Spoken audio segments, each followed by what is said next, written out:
là, je vais faire plutôt appel à mes souvenirs de Greenpeace sur cette question. Mais en gros, il y a une responsabilité importante.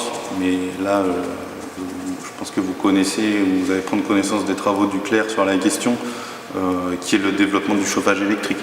Et là, la responsabilité de l'État, elle est via EDF, à l'époque EDF-GDF, qui a mené campagne activement sur l'équipement des foyers en chauffage électrique. Pourquoi c'est un problème? Parce que la nature de la production électrique est un problème en France, ça c'est un point, parce que l'efficacité énergétique du chauffage électrique, on peut la remettre en cause, et puis surtout parce que le bas coût de l'électricité a conduit à produire des logements qui étaient mal isolés. Parce que c'était tellement peu cher de chauffer en électrique qu'à partir du moment où on installait du chauffage électrique, on ne se posait pas la question de l'isolation.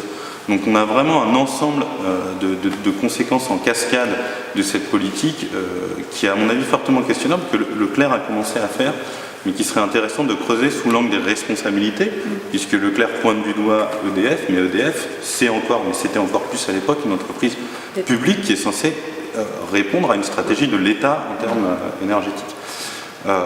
Sur la question de la prise de conscience, je pense qu'en fait, la question n'est pas tellement à quel moment on s'est rendu compte que ce qu'on faisait n'était pas bien, c'est à quel moment on a introduit dans les référentiels politiques et dans les référentiels d'interrogation des politiques publiques des notions qui rendaient les mesures applicables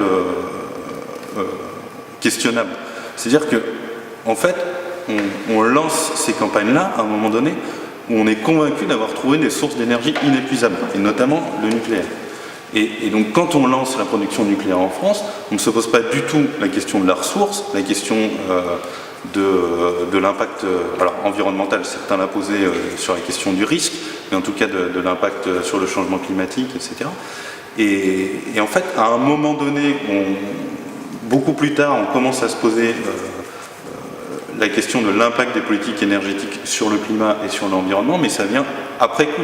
À l'époque, la question ne se pose pas parce qu'en fait on a trouvé une source d'énergie inépuisable et donc on a trouvé une super solution pour équiper les logements avec du chauffage électrique. Je ne veux pas dire qu'ils n'étaient pas au courant à l'époque, c'est ça qui mériterait enquête, études, etc. Mais c'est sûr qu'en tout cas dans l'opinion publique, je dirais, ou dans les travaux d'interpellation, cette problématique elle est venue après coup, en tout cas en cours de processus. Juste peut-être sur ce point encore du chauffage électrique, je pense qu'un point qu'on prend de